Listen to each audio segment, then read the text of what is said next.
కట్నం తీసుకున్నవాడు గాడిద అన్నారు పెద్దలు. మరి మీలో ఎంతమంది కట్నం తీసుకోకుండా పెళ్లి చేసుకున్నారు? ఎంతమంది కట్నం తీసుకోకుండా పెళ్లి చేసుకుంటారు?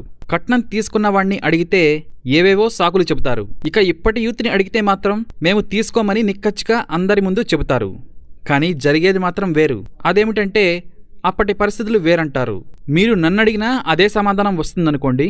సరే, అసలు విషయానికి వద్దాం. కట్నం తీసుకోవడం సంప్రదాయంతో పాటు ఫ్యాషన్ అయిపోయింది. మన సంగతి సరే, కోట్లు సంపాదించే స్టార్ హీరోస్ ఉన్నారు. మరి వారు ఎన్ని కోట్లు కట్నం తీసుకున్నారు, ఎన్ని కోట్లు ఖర్చు పెట్టి పెళ్లి చేసుకున్నారో చూద్దాం. హీరో ఆది సాయి కుమార్ కొడుకు. ఆది అరుణ అనే అమ్మాయిని పెళ్లి చేసుకున్నాడు. అందుకు అరుణ ఆదికి 2 కోట్ల వరకు కట్నం ఇచ్చుకుంది. ఆది కూడా పెళ్లికి అందరినీ పిలిచి గ్రాండ్ గానే పెళ్లి చేసుకున్నాడు. గోపీచంద్ హీరో శ్రీకాంత్ మేనకోడల్ని పెళ్లి చేసుకున్నాడు. పేరు రేష్మ. అందుకు రేష్మ దగ్గర నుండి స్థిరాస్తులతో కలిపి 8 కోట్ల కట్నాన్ని సేకరించాడు. ఇక గోపీచంద్ పెళ్లికైన ఖర్చు 1.5 కోట్లు. Hero Nani. Family audience craze సంపాదించుకున్న నానిది లవ్ మ్యారేజ్. అమ్మాయి పేరు అంజన.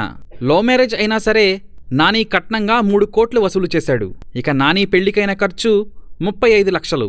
అల్లరి నరేష్. ఎన్నో సినిమాలతో కడుపుబ్బా నవ్వించిన హాస్య నటుడు అల్లరి నరేష్. ఇతను విరూప అనే అమ్మాయిని పెళ్లి చేసుకుని కట్నం కింద 5 కోట్ల రూపాయలు అకౌంట్లో వేసుకున్నాడు. ఇక పెళ్లి ఖర్చు 1 కోటి రూపాయల దాకా అయింది.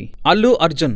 స్టైలిష్ స్టార్ అల్లు అర్జున్ స్నేహారెడ్డితో లవ్ అండ్ మ్యారేజ్ చేసేసుకుని ఇప్పటికీ 2 పిల్లలకి తండ్రి కూడా అయ్యాడు. స్నేహ తండ్రి రూలింగ్ పార్టీ ఎమ్మెల్యే. అల్లుడికి కట్నం కింద 100 కోట్ల దాకా ముట్టజెప్పాడు. ఇక స్థిరాస్తులు సరే. ఇక పెళ్లి కూడా 10 కోట్లు ఖర్చు పెట్టి గ్రాండ్ గా చేసుకున్నాడు అల్లు అర్జున్. ఇక అదే ఫ్యామిలీకి చెందిన రామ్ చరణ్. మెగాస్టార్ చిరంజీవి ఏకైక వారసుడు రామ్ చరణ్ తేజ్.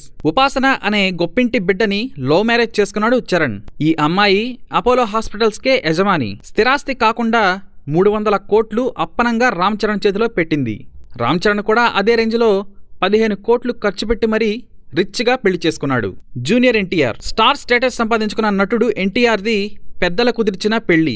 అంగరంగ వైభవంగా అభిమానుల మధ్య 18 కోట్లు ఖర్చు పెట్టి మరీ ఎన్టీఆర్ ప్రణీతను పెళ్లి చేసుకున్నాడు.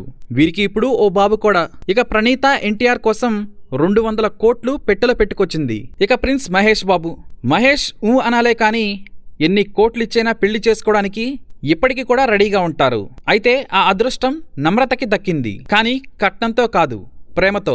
నమ్రతని ఇష్టపడ్డ మహేష్ బాబు సీక్రెట్ గా పెళ్లి చేసుకున్నాడు. ఏ హీరో అలా చేయడు కూడా.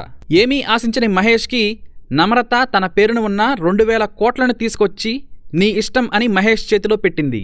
ఇప్పుడు వీళ్ళకి టూటీ బాయ్ ఫ్రూటీ గర్ల్ 2 పిల్లలు. అన్నట్టు పెళ్లి ఖర్చు ఓ 10,000 వేసుకోండి.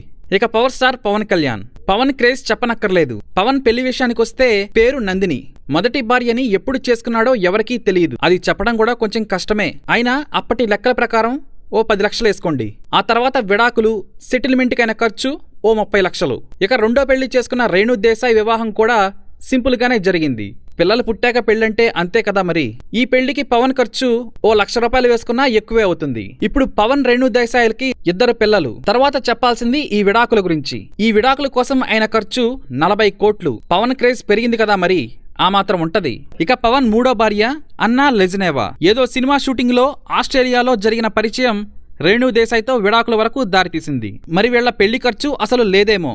విడాకుల ఖర్చు అంటారా, అది చెప్పలేం. కొసమెరుపు ఏంటంటే పవన్ కళ్యాణ్ 3 పెళ్లిళ్లు చేసుకున్నా సరే 1 రూపాయి కూడా కట్నం తీసుకోలేదు. విడిపోయాక తనే ఎదురు డబ్బులు ఇచ్చాడు. That is Pavan Kalyan. చూసారుగా మన టాలీవుడ్ టాప్ హీరోల పెళ్లి ఖర్చులు, తీసుకున్న కట్నాలు. వాళ్ళంటే స్టార్స్ కాబట్టి అంతంత పెట్టి కొనుక్కున్నారు వారి భార్యలు. మనం మనకొచ్చినంత సర్దుకోవడమే. లేదా ఏం ఆశించకుండా ఉంటే మహేష్ బాబుకి వచ్చినట్టు మనకే ఎదురొస్తుంది. కట్నం కాదు, అదృష్టం. ఈ వీడియో మీకు నచ్చినట్లయితే లైక్ చేయండి, షేర్ చేయండి. ఇలాంటి మరిన్ని వీడియోస్ కోసం మా ఛానల్ని సబ్స్క్రైబ్ చేసుకోండి.